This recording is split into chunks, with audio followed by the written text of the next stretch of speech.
তো আজকে হচ্ছে 8 ফেব্রুয়ারি 2025। আমাদের বার কাউন্সিল প্রিলিমিনারি ব্যাচ 2025-এর চতুর্থতম ক্লাস এবং ফৌজদারি কার্যবিধির চতুর্থ ক্লাস। গতদিন আমরা 33 ক ধারা পর্যন্ত আলোচনা করেছিলাম।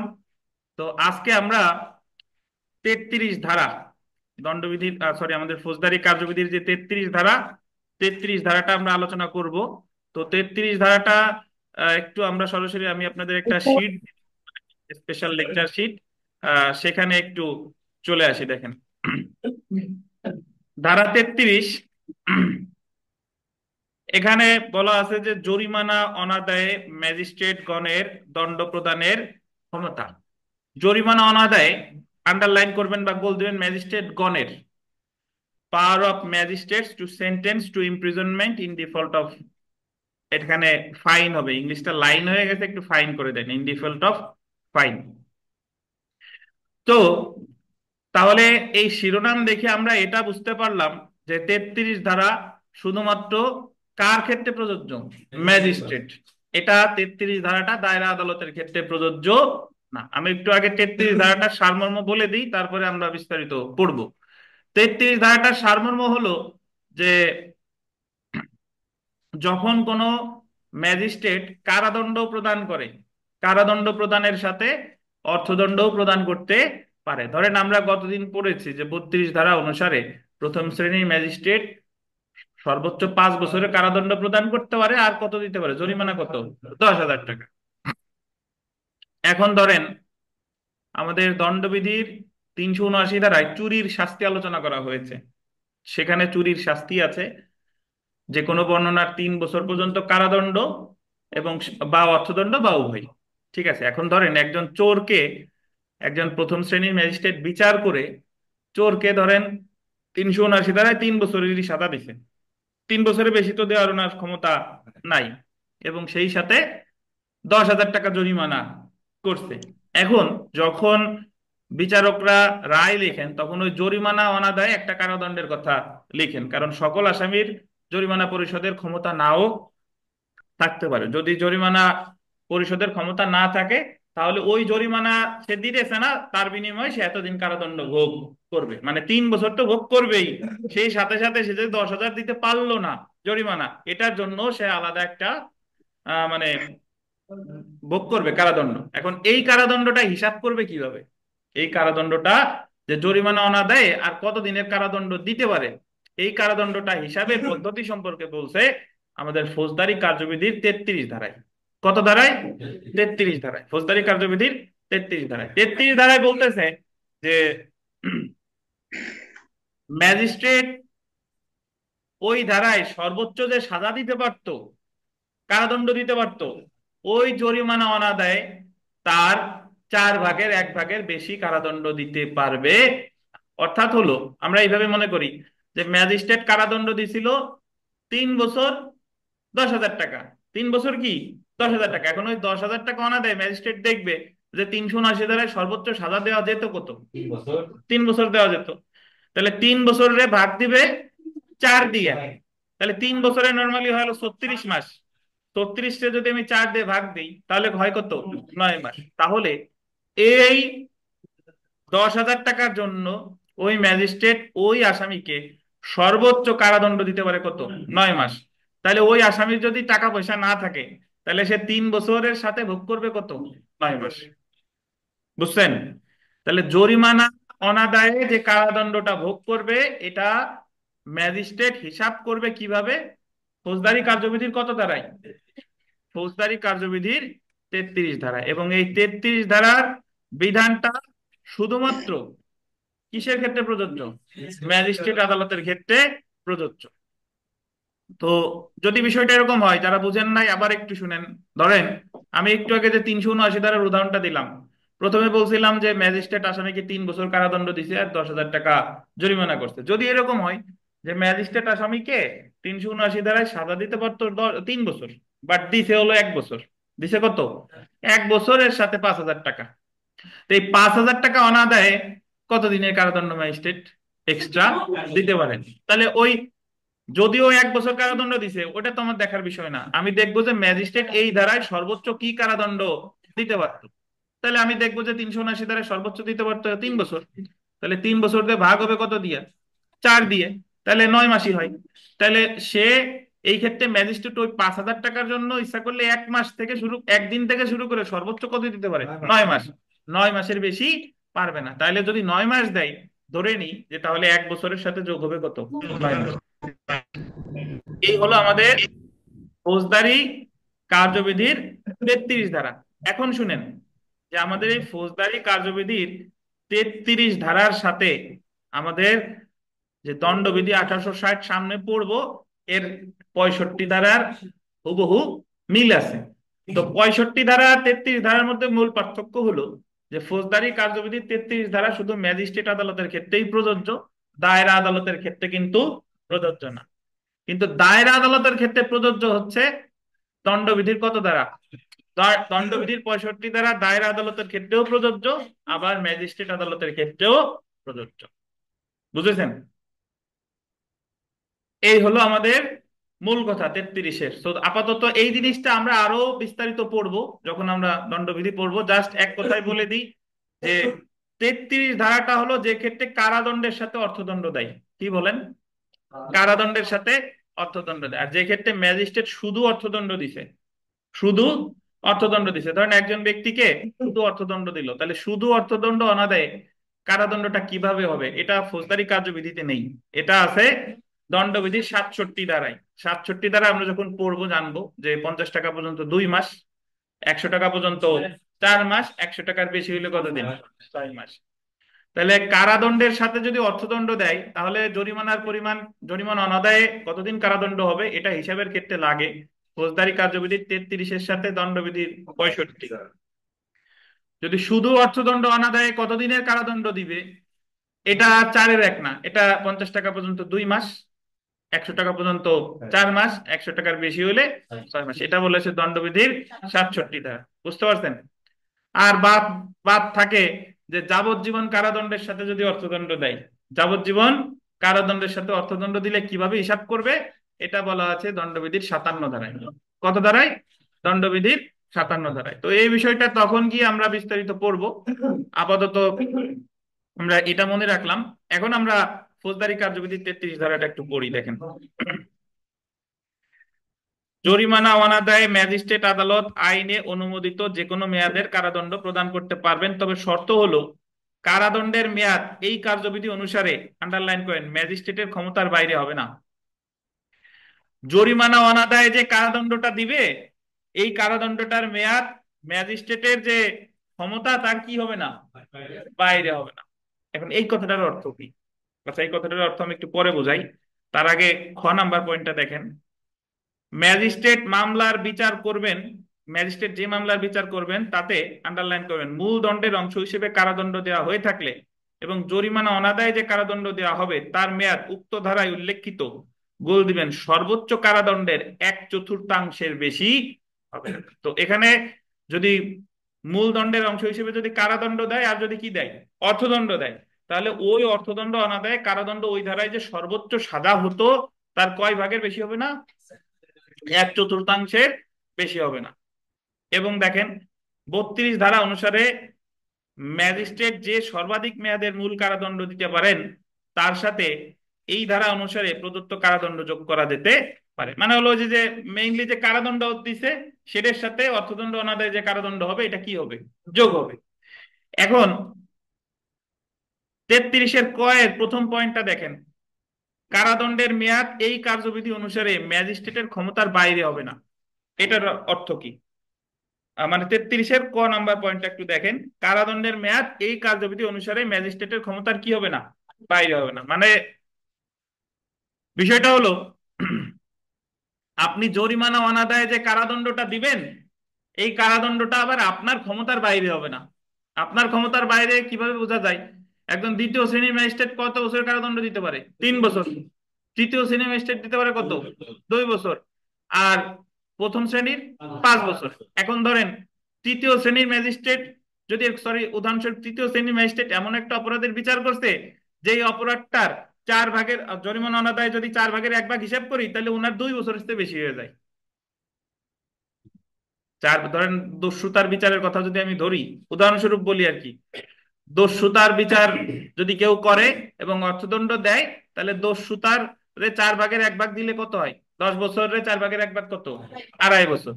এখন তৃতীয় শ্রেণীর ম্যাজিস্ট্রেট এমন কোন অপরাধের অর্থদণ্ড মানে অর্থদণ্ড অনাদায় এমন কোন কারাদণ্ড দিবে না যা ওনার মূল যে সাজা দেওয়ার ক্ষমতা আছে তার চেয়ে বেশি হয়ে যায়। তো এটা না বুঝলেও সমস্যা নাই, আপাতত মনে রাখেন 33 ধারা হচ্ছে কোন ধরনের আদালত? ম্যাজিস্ট্রেটের আদালত। এবং এটার সাথে কি দিবে? কারাদণ্ডের সাথে কি দিবে? অর্থদণ্ড। এবং এটার সাথে মিল আছে কোন আইনের কত ধারা? দণ্ডবিধির 65 ধারা। তো এখানে একটু লিখে রাখতে পারেন যে ফৌজদারি কার্যবিধির 33 ধারা সমান সমান ম্যাজিস্ট্রেট আদালত, আর দণ্ডবিধির 65 ধারা সমান সমান কি? ম্যাজিস্ট্রেট প্লাস দায়রা, মানে সকল ফৌজদারি আদালত।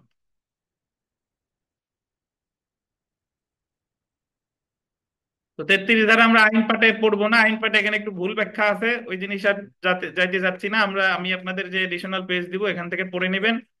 ওই কোনো প্রশ্ন 33 ধারা থেকে থাকলে জিজ্ঞাসা করেন, বা কেউ যদি কোথাও না বুঝে থাকেন প্রশ্ন করতে পারেন দয়া করে।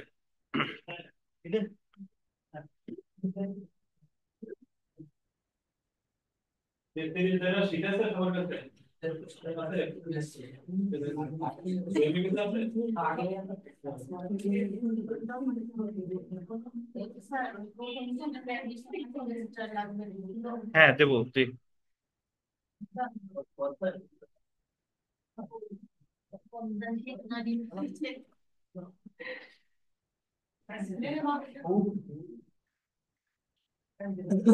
হ্যাঁ হাবিব সাহেব বলেন, আনমিউট করতে পারবেন, বলেন। আচ্ছা স্যার, এই 33 ধারা অনুযায়ী আপনার তৃতীয় শ্রেণী ম্যাজিস্ট্রেট যদি 379 ধারায় দণ্ড প্রদান করেন, সেই ক্ষেত্রে উনি অর্থদণ্ড অনাদায়ে সর্বোচ্চ কত দিনের দণ্ড দিতে পারবেন, কারাদণ্ড? এই ওই 9 মাসে দিতে পারবে, সমস্যা নাই, কারণ ওনার তো মূল দণ্ড দেওয়ার ক্ষমতা তো 2 বছর, 9 মাস দিতে পারবে। 2 বছর হইলে তো 2 বছরের 4 ভাগের 1 ভাগ হবে না স্যার? না, আপনি তো মূল ওই ধারায় যে দণ্ড দিতে পারতো সেটা 4 ভাগের 1 ভাগ করবেন। জি, ওই ধারায় তো 3 বছর দণ্ড দেওয়া যায়, কিন্তু দ্বিতীয় শ্রেণী ম্যাজিস্ট্রেট তো ওই ধারায় সর্বোচ্চ 2 বছর দিতে পারবে। হ্যাঁ উনি মূল কারাদণ্ড তো 2 বছরই দিবেন, কিন্তু যদি দাঁড়ান, থামান,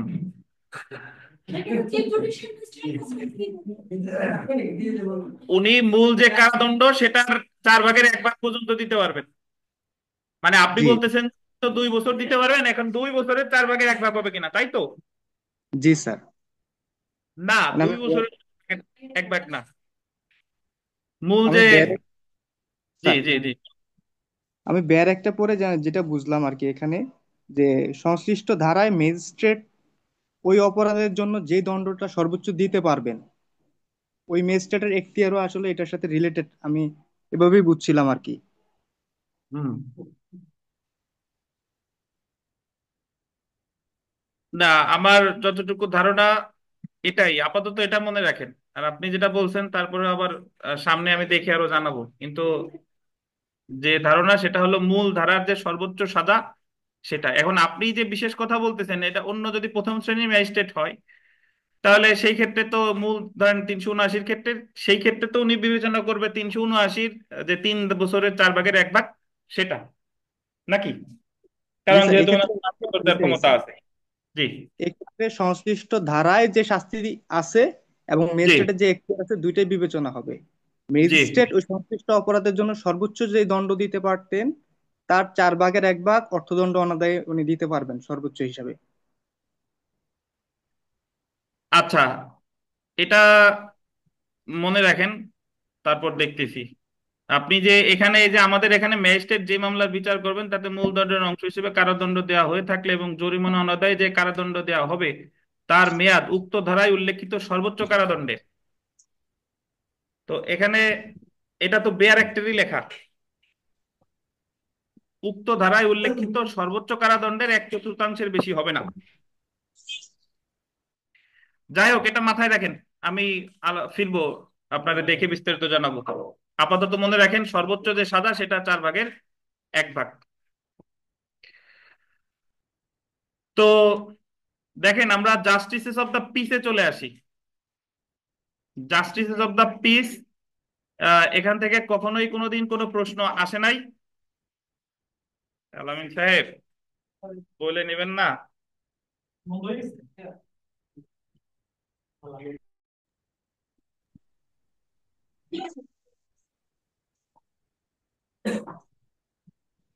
হ্যালো। স্যার। স্যার শোনেন না স্যার? হ্যাঁ, আমি একটু ডিসকানেক্ট ছিলাম। শুনতে পাচ্ছেন তো না? জি স্যার। জি স্যার। জি। তো আমরা জাস্টিসেস অফ দ্য পিসে চলে আসি। দেখেন জাস্টিসেস অফ দ্য পিস সম্পর্কে আলোচনা করা হয়েছে ফৌজদারি কার্যবিধির, আন্ডারলাইন করেন 22 থেকে 25 ধারা। 22 থেকে 25। এখন জাস্টিস অফ দ্য পিস আসলে কি? জাস্টিস অফ দ্য পিস হলেন, আমাদের ফৌজদারি কার্যবিধিতে জাস্টিস অফ দ্য পিসের কোনো সংজ্ঞা দেওয়া হয় নাই। তবে তিনি হলেন এরকম একজন ব্যক্তি যিনি ন্যায় বিচারের তাগিদে যে কোনো সময় যে কোনো পদক্ষেপ স্বপ্রণোদিত হয়ে গ্রহণ করতে পারেন। তিনিই হলেন জাস্টিস অফ দ্য পিস। অর্থাৎ অনেকটা এরকম যে আমরা সামনে গিয়ে যখন ফৌজদারি কার্যবিধি পড়বো তখন দেখব যে সাধারণত মামলা করতে হয় থানায় করে অথবা ম্যাজিস্ট্রেটের কাছে করে, কিন্তু কিছু কিছু ক্ষেত্রে এরকম সিচুয়েশন তৈরি হতে পারে যে ওই জাস্টিস অফ দ্য পিস যিনি, তার অবগতিতে আসছে যে অমুক জায়গায় একটা অন্যায় হচ্ছে, অমুক জায়গায় একটা ওনার সামনে হতে পারে, বা উনি পত্রিকা মারফত জানলেন, বা উনি সংবাদপত্র উনি মানে টিভি দেখে জানলেন। তো ওনার কাছে কেউ অভিযোগ দায়ের না করলেও উনি স্বপ্রণোদিত হয়ে ওই বিষয়ে কি পদক্ষেপ নিতে পারেন। তো এরকম ন্যায় বিচারের জন্য যারা যে কোনো সময় যে কোনো অ্যাকশন নিতে পারেন, পদক্ষেপ নিতে পারেন, তাকেই কি বলা হয়? Justices of the peace. আমার কথা কি বেঁধে বেঁধে আসতেছে কিনা? না স্যার। ওকে, ঠিক আছে। তো দেখেন জাস্টিস অফ দা পিস একটি পুরাতন পদ। গোল দিবেন 1726 সালে এই পদ সৃষ্টি হয়। জাস্টিস অফ দা পিস এই এই পদটা সৃষ্টি হয়। যদি পরীক্ষায় প্রশ্ন আসে যে জাস্টিস অফ দা পিস এই পদটি সৃষ্টি হয় কত সালে? 1726 সালে। ফৌজদারি কার্যবিধির আন্ডারলাইন করবেন 22 এবং 25 ধারায় জাস্টিস অফ দা পিসের বিধান করা হয়েছে। জাস্টিস অফ দা পিস পদটি গোল দিবেন দুইটি উপায় হতে পারে। দুইটি উপায় কি কি? এক নম্বরে দেখেন নিয়োগের মাধ্যমে। নিয়োগের মাধ্যমে ধারা হচ্ছে 22।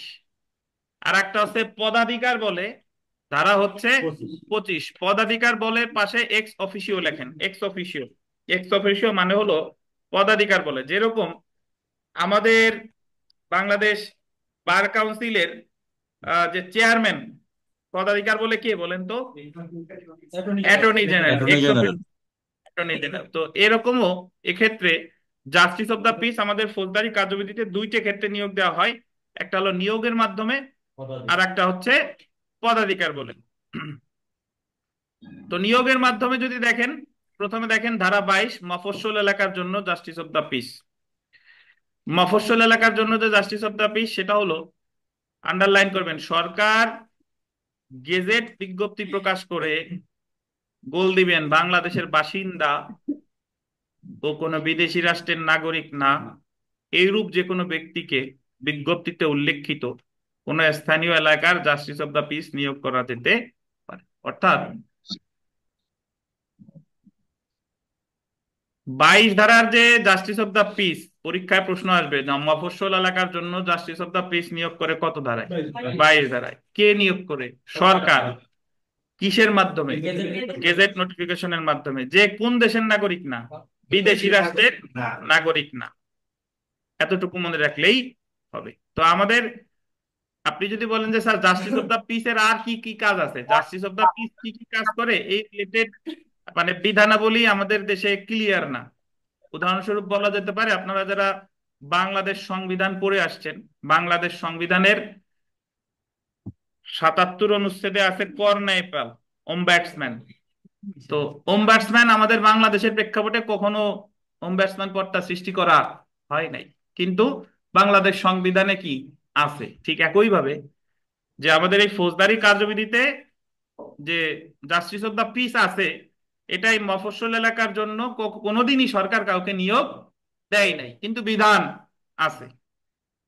আচ্ছা, ধারা 25-এ চলে আসি। দেখেন ধারা 25, পদাধিকার বলে জাস্টিস অফ দ্য পিস। পরীক্ষায় প্রশ্ন আসতে পারে যে x officio justice of the piece সম্পর্কে আলোচনা করা হয়েছে কত ধারায়? 25 ধারায়। তিনটে স্টার দেন, গুরুত্বপূর্ণ। কিভাবে দেখেন, গোল দিবেন, সুপ্রিম কোর্টের প্রত্যেক বিচারক পদাধিকার বলে সমগ্র বাংলাদেশের জাস্টিস অফ দা পিস, মানে ওনাদের জুরিসডিকশন পুরো বাংলাদেশ। এবং সুপ্রিম কোর্টের বিচারক মানে হলো আপিল বিভাগের বিচারপতি, হাইকোর্ট বিভাগের বিচারপতি, তারা সারা বাংলাদেশের জাস্টিস অফ দা পিস। মানে হলো যে ওনার কাছে কারো কোনো অভিযোগ করা লাগবে না। উনি যদি দেখে পত্রিকা মারফত বা কিভাবে জানে যে কোনো জায়গায় বাংলাদেশের যেখানে কোনো অন্যায় অফিসার হোক না কেন, শুনেন না হাইকোর্ট রুল ইস্যু করছে, তো উনি যে কোনো পদক্ষেপ নিতে পারেন। তাহলে পরীক্ষা যদি আসে যে সমগ্র বাংলাদেশের জাস্টিস অফ দা পিস কে, সুপ্রিম কোর্টের বিচারক। পরে দেখেন, দায়রা বিচারকগণ।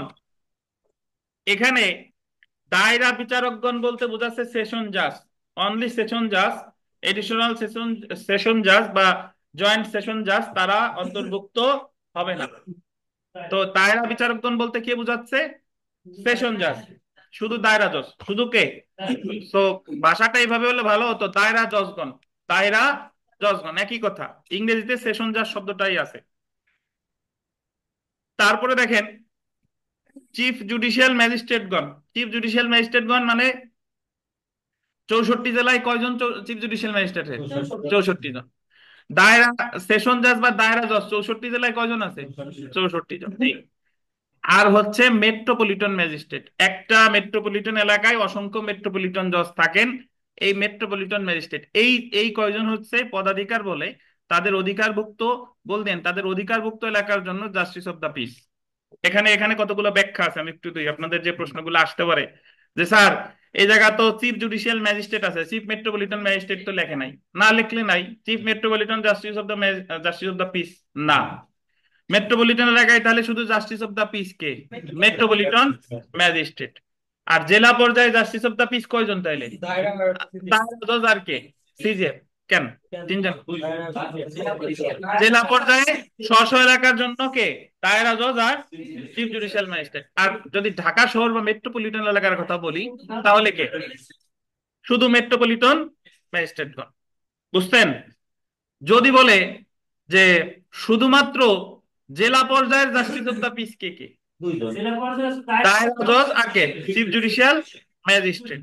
মেট্রোপলিটন এলাকার জাস্টিস অফ দা পিস কে? শুধুমাত্র মেট্রোপলিটন ম্যাজিস্ট্রেট গণ। কিন্তু সারা বাংলাদেশের জাস্টিস অফ দা পিস কে? আচ্ছা শুনেন, এখন বিষয়টা হচ্ছে যে আমাদের আহ, বিচার বিভাগ যখন পৃথক হলো, একটা সময় পর্যন্ত এই জাস্টিস অফ দা পিস ছিলেন জেলা ম্যাজিস্ট্রেট। কে বলেন?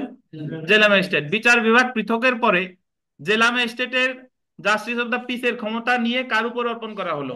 এই যে চিফ জুডিশিয়াল ম্যাজিস্ট্রেটের উপরে। বুঝতে পারছেন? তো সাধারণত ডিসি সাহেবরা, ডেপুটি কমিশনার বলেন বা ডিস্ট্রিক্ট, ওই যে উনরা তো কোথাও কোনো যদি ধরেন বালি কাটছে, যাই পদক্ষেপ নাই কি, ওই যে নির্বাহী ম্যাজিস্ট্রেট যায় চলে যায় বা ডিসি সাহেবরা পদক্ষেপ নেয়, তাহলে এই ক্ষমতাটা কিন্তু আমাদের চিফ জুডিশিয়াল ম্যাজিস্ট্রেট স্যারেরও আছে, দায়রা জজেরও আছে, কিন্তু উনরা খুব বেশি প্রয়োগ করেন না, উনরা ওনাদের বিচার কার্য নিয়েই থাকেন, কিন্তু ওনাদের কিন্তু ক্ষমতা আছে। বুঝতে পারছেন? এবং আপনারা জানেন কিনা যে ওয়ারেন্ট অফ প্রিসিডেন্স অনুসারে, ওয়ারেন্ট অফ প্রিসিডেন্স অনুসারে একজন যে সিনিয়র জুডিশিয়াল ম্যাজিস্ট্রেট তার পদমর্যাদার ডিসি সাহেবের পদমর্যাদা সেম। মানে সিনিয়র জুডিশিয়াল ম্যাজিস্ট্রেট সমান সমান কে? ডিসি, আমাদের যে ডিস্ট্রিক্ট ম্যাজিস্ট্রেট ওনার দুজন এক। তাহলে চিফ স্যার তাহলে কার উপরে? ডিসির উপরে। আর দায়রা জজ তো আরো উপরে। কিন্তু ভাবে সাবে ক্ষমতায় খাটায় কে? ডিসি। বাট অ্যাকচুয়ালি কিন্তু ডিসি সাহেব হচ্ছে ওয়ারেন্ট অফ প্রেসিডেন্স অনুসারে যারা বিচার বিভাগের প্রথম শ্রেণীর ম্যাজিস্ট্রেট তাদের সমমর্যাদার। আপনি গুগলে গিয়ে সার্চ দিবেন ওয়ারেন্ট অফ প্রেসিডেন্স, উইকিপিডিয়ায় পেয়ে যাবেন। দেখেন। আচ্ছা, তো এখান থেকে যে প্রশ্ন আসতে পারে, ডিসি সাহেবরা এখন ওই আমলি আদালতের ক্ষমতাও চাইছে, ওই যে সুপারিশ করছে যে আমাদের আমলি আদালতের ক্ষমতাও দিতে হবে। আচ্ছা, যাই হোক শুনেন।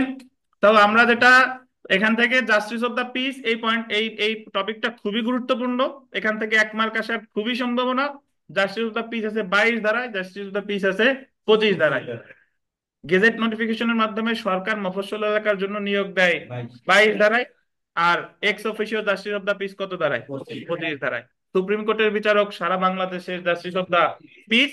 আর দায়রা জজ, তারপরে চিফ জুডিশিয়াল ম্যাজিস্ট্রেট এবং মেট্রোপলিটন ম্যাজিস্ট্রেট, তারা স্ব স্ব অধিকারভুক্ত তাদের এলাকার জন্য জাস্টিস অফ দ্য পিস।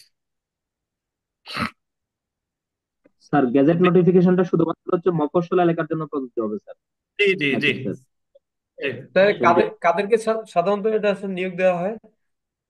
এখন পর্যন্ত কাউকে কোনোদিন দেয় নাই। তো বর্তমানে যদি কারো কোনো ক্ষমতা থেকে থাকে, ওইসব এমপি টেমপি বাদ দিয়ে জাস্টিস অফ দ্য পিস হওয়াই ভালো। সরকারের কাছ থেকে আইনে যে আমি অমুক এলাকার জাস্টিস অফ দ্য পিস হইতে চাই, নিয়োগ দেন আমারে। স্যার চেয়ারম্যান, তারপরে উপজেলা চেয়ারম্যান, এদের কি দিতে পারবে স্যার? পারবে পারবে, সরকার যদি মনে করে। স্যার জি জি স্যার বলেন। স্যার তাহলে চিফ মেট্রোপলিটন ম্যাজিস্ট্রেট এবং অতিরিক্ত চিফ মেট্রোপলিটন ম্যাজিস্ট্রেট, তাহলে কি sir justice of the piece এখানে হবে না ওনারা স্যার? না, সেটা তো বললামই, এখানে যাদের নাম আছে তারাই, অন্য কাউরে ভাবার সুযোগ নাই। জি স্যার। বিগত বছরের প্রশ্ন দেখেন, 2020 সালের পরীক্ষায় একটা প্রশ্ন এসেছে যে নিম্নের কোন ব্যক্তি পদাধিকার বলে জাস্টিস অফ দ্য পিস?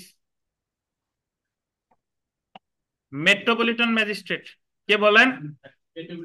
2009 সালের আগে জেলা ম্যাজিস্ট্রেট ও জাস্টিস অফ দ্য পিস ছিলেন, কিন্তু এখন আর জেলা magistrate justice of the peace নাই। 35 ধারায় চলে আসি, ধারা 35।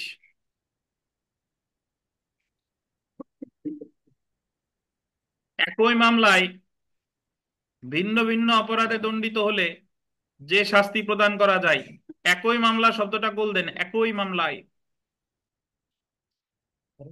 একই মামলায় ভিন্ন ভিন্ন অপরাধে দণ্ডিত হলে যে শাস্তি প্রদান করা যায়, এটা আমাদের লিখিত পরীক্ষার জন্য গুরুত্বপূর্ণ এই ধারাটি। এই ধারাটার সারমর্ম একটু বলে দিই। এই ধারাটির সারমর্ম হলো যে ধরেন একজন ব্যক্তিকে, একজন আসামি, তার বিরুদ্ধে একটা মামলা হয়েছে। এখন মামলা হলে তার বিরুদ্ধে ধরেন চুরির অভিযোগ আছে, 379 ধারার অভিযোগ আছে। তার বিরুদ্ধে চোরাই মাল গ্রহণের অভিযোগ আছে, 411 ধারার অভিযোগ আছে। তার বিরুদ্ধে ব্যভিচারের অভিযোগ আছে 497 ধারায়। ঠিক আছে?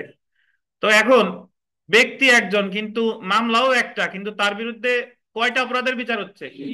3টা।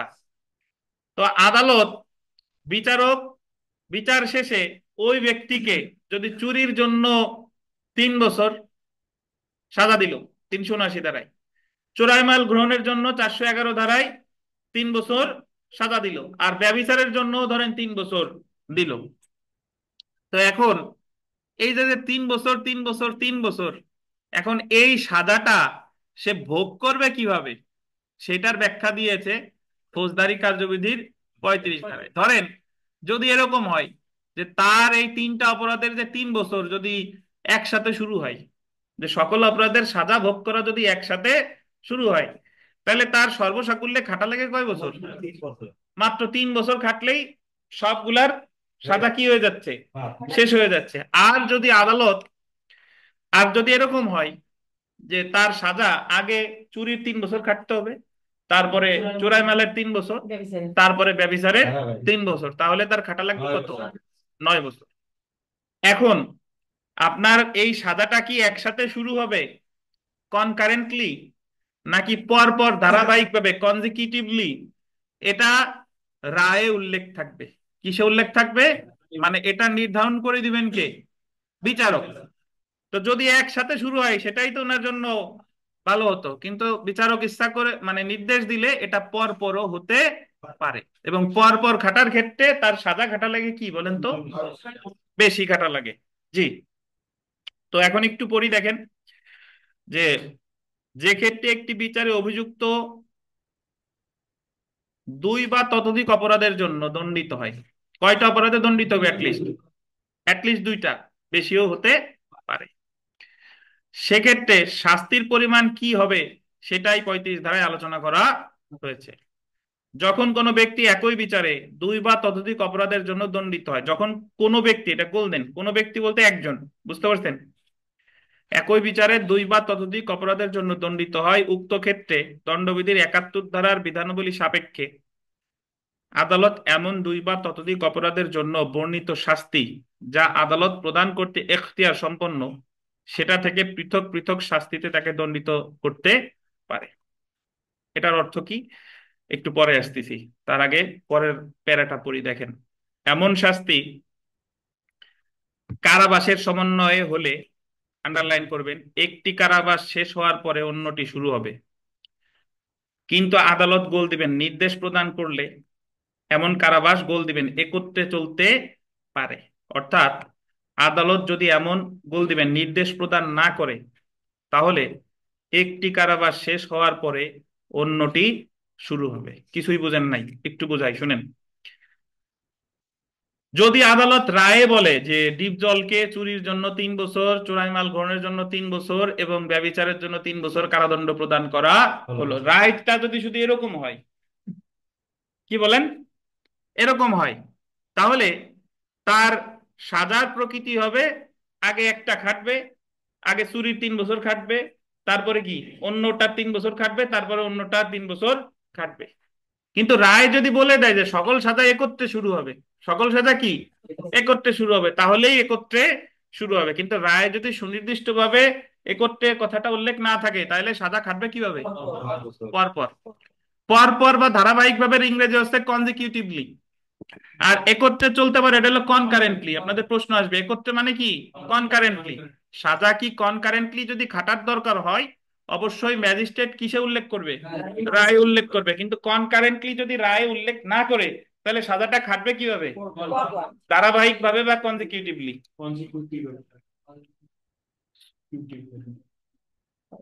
আচ্ছা, বুঝছেন? এখন এটা হলো বেসিক আলোচনা, এখন জেনে রাখা ভালো, তো একটু দেখি দেখেন, জেনে রাখা ভালো। তবে পরপর কারাবাসের ক্ষেত্রে অভিযুক্ত ব্যক্তিকে গোল দিবেন 14 বছরের বেশি মেয়াদের কারাদণ্ড দেওয়া যাবে না। পরপর কারাবাসের ক্ষেত্রে তার কয় বছরের বেশি মেয়াদের কারাদণ্ড দেওয়া যাবে না? 14 বছরের। 14 বছরের মানে হলো, ধরেন আমরা জানি যে একজন যুগ্ম দায়রা জজ সরি কত বছরের কারাদণ্ড দিতে পারে? সর্বোচ্চ 10 বছর।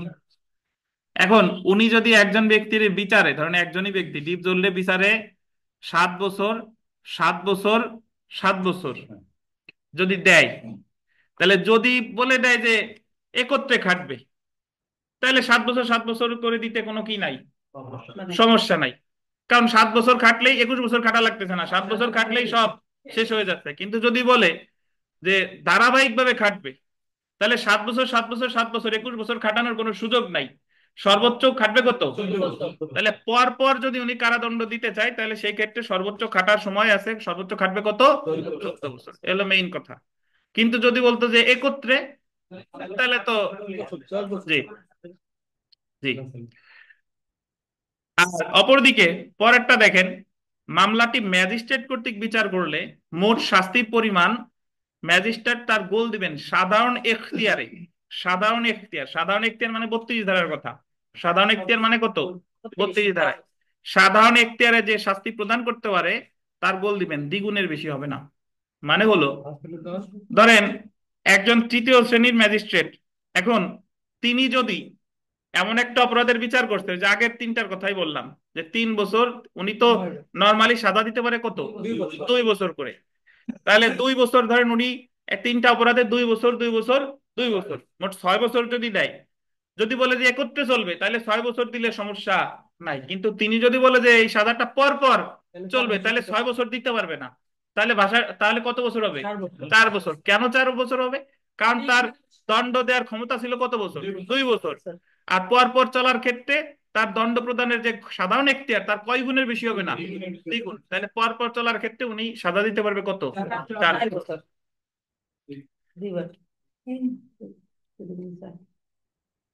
অ- হ্যাঁ বলেন, অনেকের প্রশ্ন আসার কথা, অনেক প্রশ্ন আসার কথা, প্রশ্ন করেন। এক্ষেত্রে যে যিনি আসামি অভিযুক্ত হুম। তিনি কি যে কারেন্টলি করার জন্য কোনো আবেদন করতে পারে? না, আসামির এই জায়গা আবেদনের কোনো সুযোগ নাই। এটা কি দিবে কি না দিবে এটা কার এখতিয়ার? আদালতের। আদালত কনজিকিউটিভলি দিবে নাকি কনকারেন্টলি দিবে, এটা কার এখতিয়ার? আদালতের। আসমা খানম বলেন, রায়ে কনকারেন্টলি কনজিকিউটিভলি কোনো কিছু উল্লেখ নাই, তাহলে সাজাটা খাটবে কিভাবে বলেন? না না না, ওটা কনজিকিউটিভলি। রায়ে কিছু যদি উল্লেখ না থাকে তাহলে সাজা কাটবে পর পর পর পর পর পর, মানে আগে একটা শেষ হবে, তারপর আর একটা শুরু হবে। জি। 35 ধারা কি টোটালি ম্যাজিস্ট্রেট আদালতের ভিন্ন? না, তাহলে এই যে এখানে মানে যে দ্বিতীয়টা তো যে মানে কনকারেন্টের যে বিষয়টা এটা শুধু ম্যাজিস্ট্রেটের কথা বলা আছে নাকি?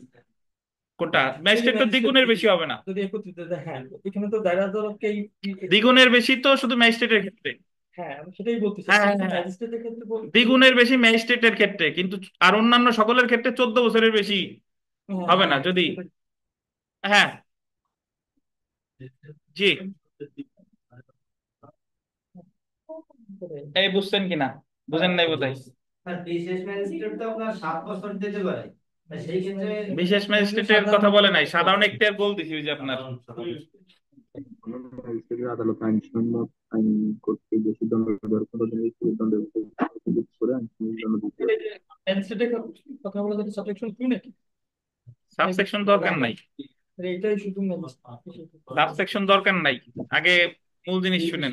আচ্ছা শুনেন, এখন এই যারা এখনো বুঝতেছেন না, আমি আবারও বলি যে যখন কোনো একজন ব্যক্তিকে একটা মামলায়, একাধিক মামলায় না, ওই মামলাটা চলমান থাকতে হবে কয় কোর্টে? একটা আদালতে। তার বিরুদ্ধে অভিযোগ আছে কয়টা? অভিযোগ মানে মানে তার বিরুদ্ধে ধারা আছে অ্যাটলিস্ট 2টা, এর বেশিও থাকতে পারে। এখন একজন ব্যক্তিকে যদি ওই যে চুরির জন্য সাজা দিছে, ব্যভিচারের জন্য সাজা দিছে, চোরাই মাল গ্রহণের জন্য সাজা দিছে একটা মামলায়, এখন ওই 3টা সাজা যদি আপনার একের পর 3টা সাজা ধরেন 3 3 বছর করে দিছে, কারণ 3 3 বছর যদি আমি খাটি, প্রথমে এটা 3 বছর, পরে এটা 3 বছর, পরে এটা 3 বছর, তাহলে মোট খাটা লাগে কত? 9 বছর। আর সকল সাজা যদি একসাথে শুরু হয় তাহলে খাটা লাগবে কত? 3 বছর কাটলেই, মানে সকল সাজা যদি আজকে থেকে শুরু হয় তাহলে 3 বছর পরে তো সবগুলো খাটা হয়ে যাচ্ছে। এখন সাজাটা কি 9 বছর হবে, নাকি একসাথে শুরু হবে, নাকি পর পর হবে, এটা আসামির এখতিয়ার না, এটা এখতিয়ার কার? আদালত ঠিক করে দিবে যে সে কি পর পর খাটবে নাকি একসাথে কাটবে। এখন 35 ধারায় বলতেছে যে রায়ে যদি কিছু উল্লেখ না থাকে, রায়ে ধারাবাহিক ভাবেও বলে নাই, একত্রেও বলে নাই, তাহলে পরপর, তাহলে পরপর। আর রায়ে যদি একত্রে মানে কনকারেন্টলি বলা থাকে তাহলে সব সাজা শুরু হবে কি একসাথে। বুঝলেন? এখন আইন প্রণেতারা একটা বিধান করে দিছে যে যদি আপনার পর পর খাটার দেয় তাহলে একজন ব্যক্তির বিরুদ্ধে 5টা ধারা আছে, তাহলে 5টা ধারা যদি 10 বছর করে দেয় তাহলে হয়ে যায় কত? 50 বছর। তো এই জায়গায় আইন প্রণেতারা একটা বিধান করে দিল যে পর পর খাটার ক্ষেত্রে সর্বসাকুল্যে 14 বছরের বেশি হবে না। তো বলা যায় এই 14 বছরটা হলো দায়রা আদালতের ক্ষেত্রে প্রযোজ্য। আর যদি ম্যাজিস্ট্রেট হয় তাহলে পর পর খাটার ক্ষেত্রে তার সাধারণ এখতিয়ার বলে যে সাজা দিতে পারতো, তার কিসের হবে না? দ্বিগুণের বেশি হবে না। অর্থাৎ প্রথম শ্রেণীর ম্যাজিস্ট্রেট যদি কোনো মামলায় একজন ব্যক্তির যতগুলা ধারাই সাজা দেখ না কেন, পর পর খাটার নির্দেশ দিলে খাটবে সর্বোচ্চ কত? 10। দ্বিতীয় শ্রেণীর ম্যাজিস্ট্রেট একজন ব্যক্তির যতগুলো ধারাই সাজা দেখ না কেন, পরপর খাটার নির্দেশ দিলে ওনার ক্ষমতা হলো কি 6 বছরের বেশি হবে না। আর তৃতীয় শ্রেণীর ম্যাজিস্ট্রেট হলে কত? 4 বছরের বেশি হবে না। বুঝছেন? দিতে পারবে না। আচ্ছা, এই হলো। জরিমানা জরিমানা কি স্যার একই থাকবে স্যার? জরিমানাটা জি। জরিমানার জরিমানার দণ্ড সহ কি স্যার একসাথে হবে স্যার? না, এটা জরিমানা জাস্ট অনাদায়ী। জরিমানা ছাড়া এমনি আগের কথা শুনেন, ওই যে আমার যে কারাদণ্ডের কথা, সেটা মূল কারাদণ্ড। জরিমানা অনাদায়ে সবসময় তো আদালত কারাদণ্ড দিতে বাধ্য না, বুঝতে পারছেন? জরিমানা অনাদায়ে কারাদণ্ড দিবে কি দিবে না এটা কার এখতিয়ার? আদালত এখতিয়ার। আদালত যদি মনে করে যে জরিমানা অনাদায়ে কোনো কারাদণ্ড দিব না, সম্পত্তি থেকেই জরিমানা আদায় করব, তাহলে আদালত করতে পারে। আচ্ছা, পরের লাইনটা দেখেন, এটা গুরুত্বপূর্ণ, যে একই বিচারে দুই বা ততোধিক অপরাধের জন্য প্রদত্ত পরপর চলবে, আন্ডারলাইন করেন, পরপর চলবে এমন দণ্ড সমূহের পরিমাণকে আপিলের উদ্দেশ্যে একটি দণ্ড মর্মে ধরতে হবে। মানে ধরেন এই জায়গায় আপিল করবেন আপনি, যদি পরপর চলে, ওই যে একটু আগে যে বললাম 3 বছর 3 বছর 3 বছর, তাহলে আপিল করবেন 9 বছর কারাদণ্ডের বিরুদ্ধে। বুঝতে পারছেন? আপিলের ক্ষেত্রে সকল দণ্ড একসাথে যোগ করে আপিল করবেন, যে এত বছর কারাদণ্ডের বিরুদ্ধে আমি আপিল করতেছি। পরিমাণকে যোগ করতে হবে। জি। পরপর যদি চলার আদেশ দেয়, তাহলে আপিলের ক্ষেত্রেও তো আপনি ওই কয় বছরের বিরুদ্ধেই আপনি আপিলটা করবেন।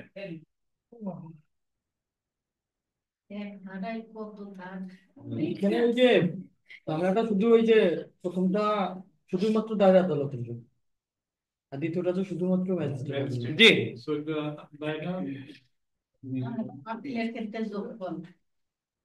এই বিথিকা আপনি বুঝছেন? অনলাইনে কোনো ভাই বোনের প্রশ্ন আছে কিনা বলেন। না স্যার, বুঝতে পারছি স্যার। স্যার এখানে একটু এবার ছোট প্রশ্ন করতে চাইছি স্যার। বলেন বলেন, স্যার ছোট কেন, মোজাম্মেল কোনো আপত্তি নাই, স্যার, বলেন। এই যে এই আসামি যদি এই রায়ের পূর্বে হাজত বাস করে তাহলে ওই সময়টা কিভাবে গণনা হবে? আচ্ছা, সেটা আসতেছি, আপনার প্রশ্নের উত্তর তোলা থাকলো, সেটা একটু পরে আসতেছি। জি স্যার, আসসালামু আলাইকুম। হ্যাঁ, জোনাইরা বলেন। স্যার ওই কনকারেন্টলি আর কনসিস্টেন্টলি এই দুটো একটু বলবেন মিনিংটা একটু লিখার জন্য। কনকারেন্টলি মানে হলো একত্রে, একসাথে। কনকারেন্টলি মানে হলো একত্রে। সিও ব্যাচ কনকারেন্টলি বানান তো আপনারা পারেন, সমস্যা নাই। কনকারেন্টলি মানে হচ্ছে একত্রে, মানে সব সাথে একসাথে শুরু হবে। আর কনজিকিউটিভলি, কনজিকিউটিভলি মানে হলো ধারাবাহিকভাবে, পরপর। কনজিকিউটিভলি মানে হলো ধারাবাহিকভাবে, পরপর।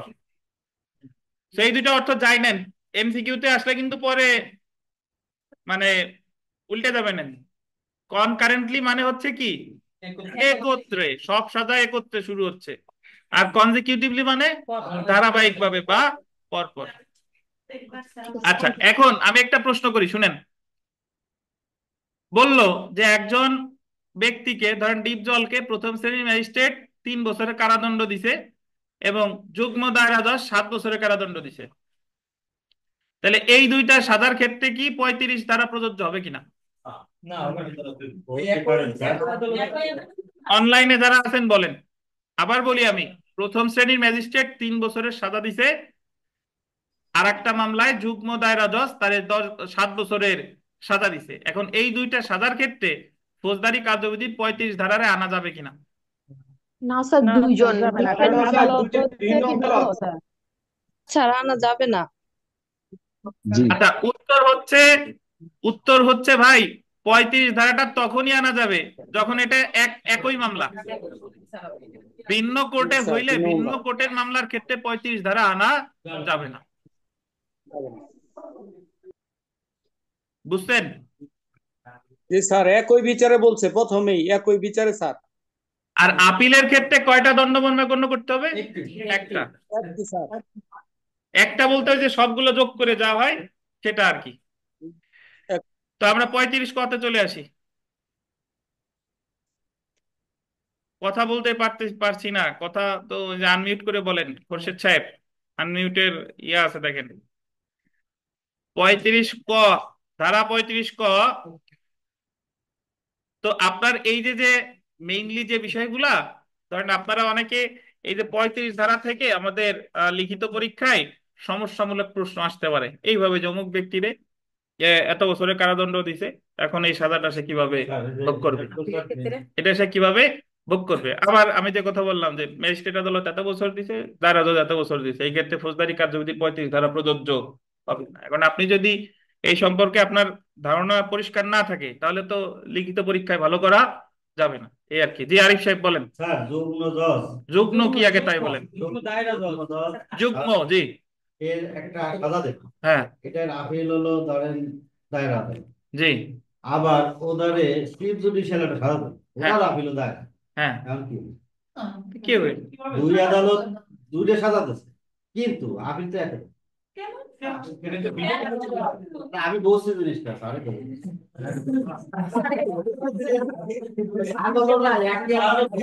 যাবেন। স্যার আপিলের ক্ষেত্রে একটি মামলা চলতে করতে একটু বলেন বলেন। আপিলের ক্ষেত্রে একটি করে করলেন একটি আচ্ছা, মামলা। ধন্যবাদ। এই কথা বলবেন না। পীথিকা বিশ্বাস বলছে যে আপিলের ক্ষেত্রে, এই লাইনটা দেখেন, যে একই বিচারের দুই বা ততোধিক অপরাধের জন্য প্রদত্ত পরপর চলবে।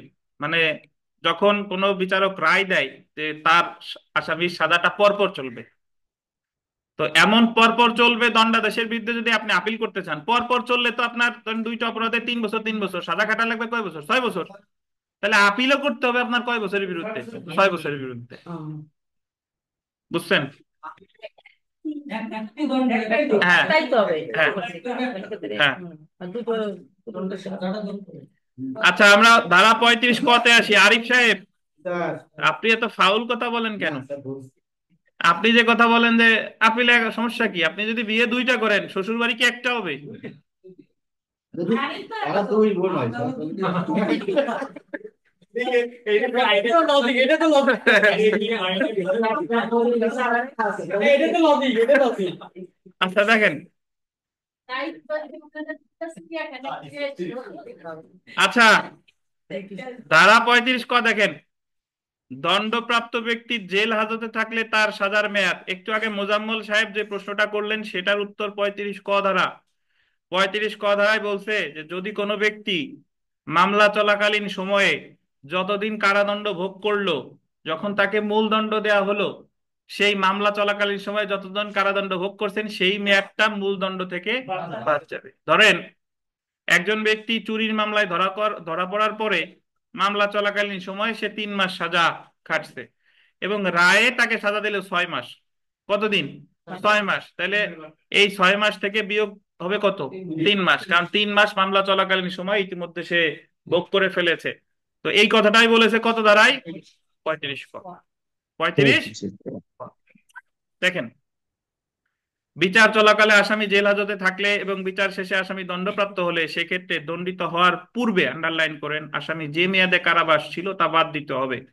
কিন্তু উক্ত কারাবাসের মেয়াদ বাদ দেওয়া হবে না যদি আসামি গোল্ডেন মৃত্যুদণ্ডে দণ্ডিত। অর্থাৎ যদি আপনাকে মৃত্যুদণ্ড দেওয়া হয় তাহলে মৃত্যুদণ্ডের মামলায় অলরেডি আপনি যতদিন খাটছেন এটার জন্য কিছু করার নাই। অর্থাৎ 35 ক ধারার বিধানাবলী কিসের ক্ষেত্রে প্রযোজ্য না? মৃত্যুদণ্ডের ক্ষেত্রে প্রযোজ্য না। এরপরে দেখেন, আসামি বিচার শেষে যে কারাদণ্ডে দণ্ডিত হয়েছে তা অপেক্ষা দণ্ডিত হওয়ার পূর্বে অধিক মেয়াদে কারাবাস থাকলে আসামিকে কারাবাস থেকে মুক্তি দিতে হবে। ধরেন আপনারে রায় দিছে 6 মাস কারাদণ্ড দিছে, কিন্তু অলরেডি আপনি 7 মাস ভিতরে ছিলেন মামলা চলাকালীন সময়, তাহলে রায়ের সাথে সাথেই আপনারে কি দিতে হবে? মুক্তি দিতে হবে। এবং আসামিকে যদি কোনো অর্থদণ্ডে দণ্ডিত করা হয় তাহলে উক্ত অর্থদণ্ড মওকুফ হবে। মওকুফ হবে কখন? যখন আপনাকে বেশি কারাদণ্ড খেটে ফেলেছেন অলরেডি, তখন যদি কোনো অর্থদণ্ড থাকে সেটা কি যাবে? মাফ যাবে। বুঝছেন? তো এরপরে একটু চলে আসি যে চূড়ান্ত কারাবাস হতে বিচার চলাকালীন ভোগকৃত কারাবাস বাদ দেওয়া। দণ্ডিত আসামি দণ্ডিত হওয়ার পূর্বে যে মেয়াদে কারাবাস ছিল সেই মেয়াদ তাকে যে মেয়াদের কারাবাস দেওয়া হয়েছে সেখান থেকে বাদ দিতে হবে। এটা বাদ দেওয়া গোল দিবেন বাধ্যতামূলক। বাদ দেওয়া কি? বাধ্যতামূলক। আমরা একটা উদাহরণ দেখি। যদি কোনো আসামি 10 বছর কারাদণ্ডে দণ্ডিত হয় এবং উক্ত অপরাধের জন্য বিচার চলাকালীন সময়ে 5 বছর কারাভোগ করে, সেক্ষেত্রে 10 বছর চূড়ান্ত কারাবাস হতে বিচার চলাকালীন ভোগকৃত 5 বছর কারাবাস কি দিতে হবে? এটা বাদ দেওয়া কি বিবেচনামূলক? কি বলেন? বাধ্যতামূলক। বাধ্যতামূলক। এখন আমরা চলে আসি যে যাবজ্জীবন কারাবাস হতে 35 ক ধারাটা এটা কি যাবজ্জীবন কারাবাসের ক্ষেত্রে প্রযোজ্য কিনা? হ্যাঁ, যাবজ্জীবন কারাবাসের ক্ষেত্রেও কি বলেন? প্রযোজ্য। যাবজ্জীবন কারাবাসে সাজাপ্রাপ্ত একজন আসামি 35 ক ধারার সুবিধা পাওয়ার অধিকারী হবে। অর্থাৎ কোনো আসামি যদি যাবজ্জীবন কারাবাসে দণ্ডিত হয় এবং দণ্ডিত হওয়ার পূর্বে বিচার চলাকালে যদি সে কারাবাস ভোগ করে, তাহলে উক্ত কারাবাসের মেয়াদ হতে যাবজ্জীবন কারাবাস হতে কি দিতে হবে? বাদ দিতে হবে। এই বাদ দেওয়াটাও কি বাধ্যতামূলক? বিচার চলাকালীন ভোগকৃত কারাবাস যাবজ্জীবন কারাবাস হতে বাদ দিতে যাবজ্জীবন কারাবাসকে গোল দিবেন 30 বছর মর্মে গণ্য করতে হবে। সুতরাং 35 ক ধারায় যাবজ্জীবন কারাবাস বলতে কত বছর বোঝানো হয়েছে? 30 বছর। তো এই ব্যাখ্যাটা আমরা আরো বিস্তারিত পড়বো দণ্ডবিধির যখন 57 ধারা পড়বো। আপাতত মনে রাখেন যে 35 ক ধারা কিসের ক্ষেত্রেও প্রযোজ্য? যাবজ্জীবন কারাদণ্ডের ক্ষেত্রেও প্রযোজ্য। আচ্ছা, এখন চলে আসেন যে মৃত্যুদণ্ডের ক্ষেত্রে 35 ক প্রযোজ্য না। এটা তো আমরা জানি যে 35 ক ধারা মৃত্যুদণ্ডের ক্ষেত্রে প্রযোজ্য না, কারণ 35 ক ধারা শুরুতে বলা হয়েছে except in the case of N offence punishable only with death, অর্থাৎ শুধুমাত্র মৃত্যুদণ্ডের দণ্ডনীয় অপরাধের ক্ষেত্র ব্যতীত। তবে এখানে কথা আছে যে একটু যদি পড়ি দেখেন, কারণ মৃত্যুদণ্ড থেকে পূর্ববর্তী দণ্ড বাদ দেওয়া যায় না। কোনো অভিযুক্ত ব্যক্তি বিচার চলাকালীন সময় জেল আদালতে থাকলে এবং বিচার শেষে আদালত তাকে মৃত্যুদণ্ড দিলে উক্ত ক্ষেত্রে মৃত্যুদণ্ড হতে তার পূর্বের কারাবাস বাদ দেওয়ার কি নেই, সুযোগ নেই। কারণ মৃত্যুদণ্ডপ্রাপ্ত আসামিকে কারাবাসে থাকা লাগে না, বরং তার মৃত্যু কার্যকর করা হয়। তো এরপরে দেখেন ইন্টারন্যাশনাল ক্রাইমস ট্রাইব্যুনাল অ্যাক্ট 1973 অধীন আমৃত্যু কারাবাসের ক্ষেত্রে 35 এটা আমাদের দরকার নাই, এটা এমনি কথা, আপনারা এমনি বুঝেন না, আবার এই ব্যাখ্যা দিয়ে আমাদের কাজ নাই। তো আমরা যখন আতাউর মৃধা বনাম রাষ্ট্র মামলা পড়বো, এই জায়গায় বইতে পাতার পর পাতা অনেক কথা লেখা আছে, আপনি বই যত পড়বেন তত কনফিউজ হবেন। আতাউর মৃধা বনাম রাষ্ট্র মামলার মূল কথা হলো যদি রায়ে বলা থাকে যাবজ্জীবন কারাবাস 30 বছর, তাহলে 30 বছর, আর রায়ে যদি বলা থাকে আমৃত্যু, তাহলে কি আমৃত্যু। এ হলো মূল কথা। তো বিগত বছরের প্রশ্ন দেখেন, বলেন। হ্যাঁ, প্রযোজ্য। ধন্যবাদ। ওই জায়গায় ঢুকতেই চাচ্ছিলাম না, তারপরেও যেহেতু ঢুকাচ্ছেন যে আমৃত্যু কারাবাসের ক্ষেত্রেও 35 ক ধারা প্রযোজ্য হবে কিনা। হ্যাঁ, হতে পারে। কিভাবে হতে পারে আমি ব্যাখ্যা দিই। এই জায়গায় আমার দণ্ডবিধিটা লাগবে। আমৃত্যু কারাবাসের ক্ষেত্রে আমি তো জানি যে আমৃত্যু কারাবাস মানে হলো আমার মৃত্যুর আগ পর্যন্ত। এখন আমার মৃত্যুর আগ পর্যন্ত যদি কারাবাস ভোগ করি, তাহলে 35 ক কেমনে প্রযোজ্য হয়, প্রশ্ন হলো এটা। তো এটার উত্তর হলো যে সরকার মৃত্যুদণ্ড যাবজ্জীবন কারাদণ্ড প্রাপ্ত আসামির কারাদণ্ড হ্রাস করতে পারে দণ্ডবিধির কত ধারায়? 55 ধারায়। অনধিক 20 বছর। অনধিক কত? 20 বছর। তাহলে সরকার যদি কারাদণ্ড অনধিক 20 বছর করে দেন, যাবজ্জীবন কারাদণ্ডের উনি সরকার দিয়ে দিল কত? 20 বছর। তাহলে আপনি মামলা চলাকালীন সময়ে যে কারাদণ্ডটা ভোগ করছিলেন 20 বছর থেকে সেটা কি যাবে? বাদ যাবে। কিন্তু যদি সরকার কোনোদিনই আপনার কারাদণ্ড কমায় নাই, তাহলে তো 35 ক প্রযোজ্য করার কোনো সুযোগ নাই। রাষ্ট্রপতির ক্ষেত্রেও হবে। রাষ্ট্রপতি তো যা খুশি তাই পারে। রাষ্ট্রপতি একজনকে পুরোপুরি মওকুফ করতে পারে, 20 বছর করতে পারে, 5 বছর করতে পারে, সবকিছু পারে। আর ট্রাম্পের মতো হইলে মামলা হওয়ার আগের থেকেও মাফ করে দিতে পারে। আমার সমর্থকদের নিয়ে যে মামলা টামলা যাতে না হয়, আগে থেকেই মাফ, আগাম জামিনের মতো। বুঝলেন? তো আমার যতটুকু পরীক্ষার জন্য মনে রাখা দরকার সেটা হলো যে 35 ক ধারাটা শুধুমাত্র মৃত্যুদণ্ডের ক্ষেত্রে প্রযোজ্য না, এলো কথা। আর একটা হলো যদি আপনি যে কারাবাস যেটা দিছে তার চেয়ে অলরেডি বেশি কারাবাস ভোগ করে ফেলেছেন, তাহলে আপনাকে সাথে সাথে মুক্তি দিবে। আর যদি অর্থদণ্ড থাকে সেটা কি করবে? মওকুফ করবে। ধন্যবাদ। তো বিগত বছরের প্রশ্নটা দেখেন। দেখেন, বিচার চলাকালীন সময় আসামি হাজতে থাকলে এবং বিচারে দণ্ডপ্রাপ্ত হলে উক্ত হাজতবাসের মেয়াদ বাদ দেওয়া হবে না যদি সে কি হয়, মৃত্যুদণ্ডে দণ্ডিত। মৃত্যুদণ্ডে দণ্ডিত হয়। তারপরে দেখেন 2 নং প্রশ্নটা দেখেন যে বিচার চলাকালে 1 বছর হাজতে একজন আসামি 5 বছরের কারাদণ্ডের আদেশ হয়। 1 বছর সে ছিল, আদেশ হয়েছে কয় বছরের? 5 বছরের। দণ্ডিত আসামিকে কতদিন কারাগারে সাজা ভোগ করতে হবে? কত বছর? 4 বছর। কত ধারা বলেন তো? 35 ক। তারপরে দেখেন 3 নাম্বার যে বিচার চলাকালীন সময়ে আসামি যে মেয়াদের কারাবাস ভোগ করেছে তা যদি সে যে দণ্ডে দণ্ডিত হয়েছে তার মেয়াদ অপেক্ষা বেশি হয় তাহলে আসামির কি হবে? অর্থদণ্ড যদি থাকে মওকুফ হবে, আর তাকে কারাবাসে থেকে কি দেওয়া হবে? মুক্তি দেওয়া হবে বা ছেড়ে দেওয়া হবে। সেলফ প্র্যাকটিসের এখানে বেশ কতগুলো প্রশ্ন গুরুত্বপূর্ণ। 1 নম্বর প্রশ্নটা দেখেন ভিভিআই যে আদালত কারাবাস একের পর এক চলবে বলে আদেশ দিলে, একের পর এক মানে হলো কনজিকিউটিভলি, একের পর এক মানে কি কনজিকিউটিভলি চলার আদেশ দিলে উক্ত ক্ষেত্রে অভিযুক্ত ব্যক্তিকে সর্বোচ্চ কত বছর দণ্ডিত দিতে হবে? কত বছর? 14 বছর। 2 নাম্বারটাও গুরুত্বপূর্ণ দেখেন, ম্যাজিস্ট্রেট একই বিচারে আসামির একাধিক অপরাধের শাস্তি একত্রে করে দিলে ম্যাজিস্ট্রেট দণ্ড দেওয়ার যে সাধারণ এখতিয়ার আছে তার কত গুণের বেশি হবে না? 3 গুণের বেশি হবে না। 3 নাম্বারটা গুরুত্বপূর্ণ, কোনো ব্যক্তিকে 2 বা ততোধিক অপরাধের জন্য একই বিচারে পৃথক পৃথক শাস্তি প্রদান করে এবং উক্ত শাস্তি যদি কারাবাস হয় তাহলে কি হবে? এটা একত্রেও চলতে পারে, আবার কি পরপরও চলতে পারে। একত্রে চলাকে বলে কনকারেন্টলি, পরপর চলাকে বলে কনজিকিউটিভ। জি, তো এই আর কি। এরপরে আমরা আমাদের যে এডিশনাল পেজটা আছে সেটা আজকের আলোচনা করতেছি না, যেহেতু আমাদের আজকে একটু পরীক্ষা আছে। এটা আগামী দিন আমরা শুরু করব। শুনেন, আজকে পর্যন্ত আমরা একটু আস্তে আস্তে পড়ছি। সোমবার থেকে ইনশাল্লাহ আমাদের গতি আরো বেড়ে যাবে, না হলে পরীক্ষা যদি এপ্রিলে হয় আমরা কিন্তু শেষ করতে পারবো না। তো বেড়ে যাবে মানে গতি বেড়ে যাবে মানে এই না যে আপনারা বুঝতেছেন না আর আমি পড়ায় যাচ্ছি, বিষয়টা তা না। মানে আপনাদের বোঝানোই হবে ইনশাল্লাহ, সমস্যা নাই।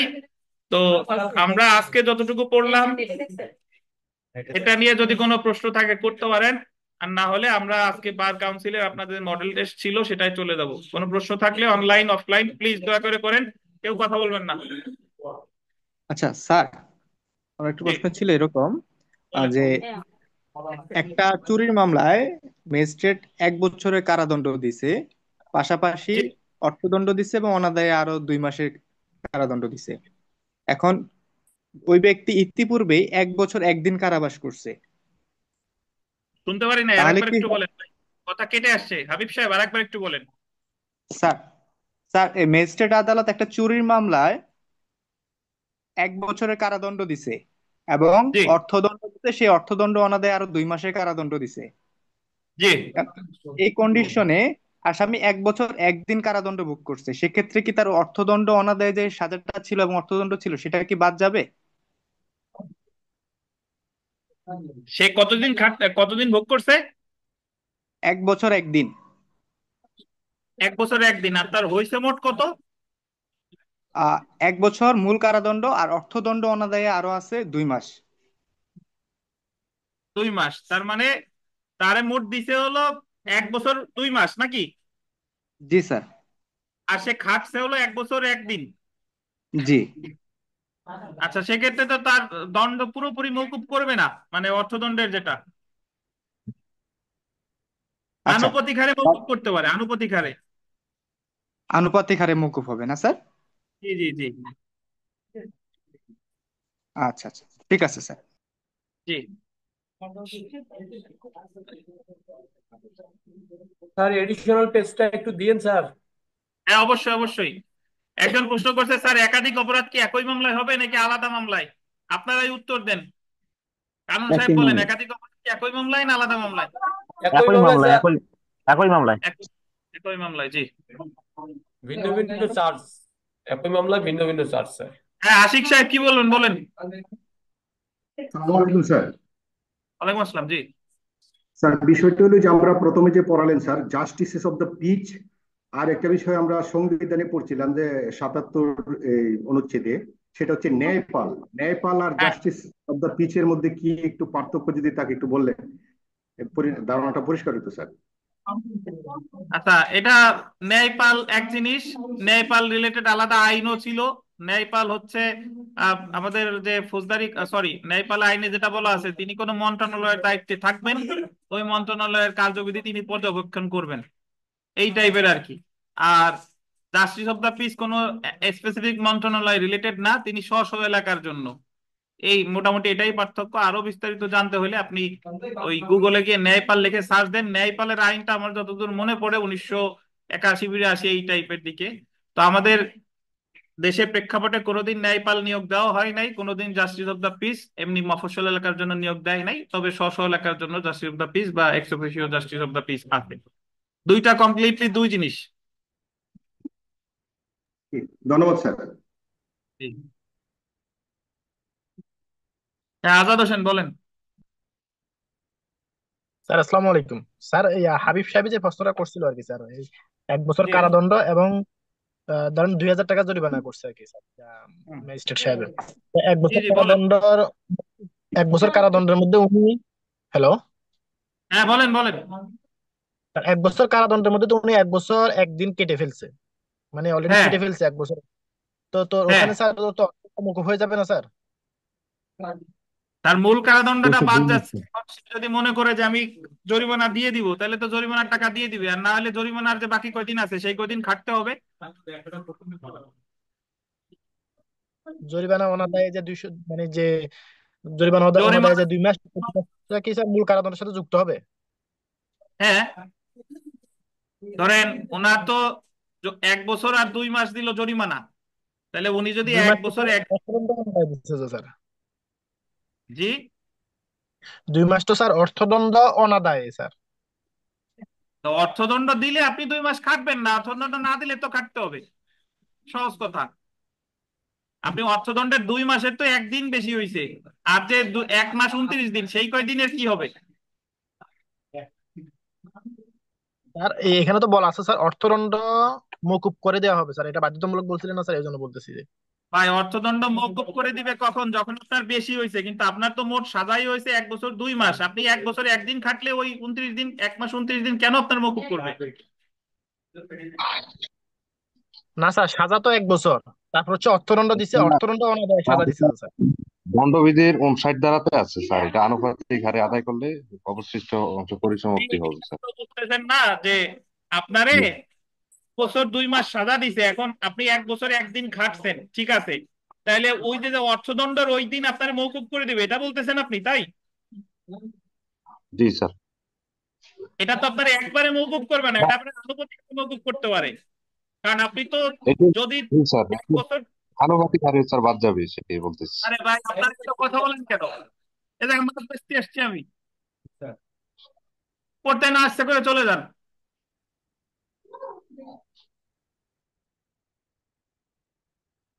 মানে আমি এই জায়গায় চেঁচাই, কথা শুনতে পারি না, আর আপনারা কথা বলেন কেন, কি কারণে?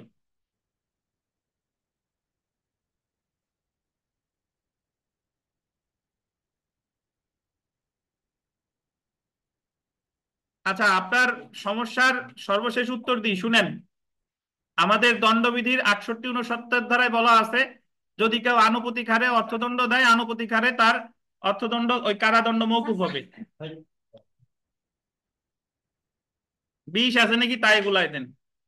আপনাদের প্রতিদিন, আপনারা তো এক একজন দামড়া হইছেন, দামড়া, তো আপনাদের কথা বললে এটা শুনেন না কেন?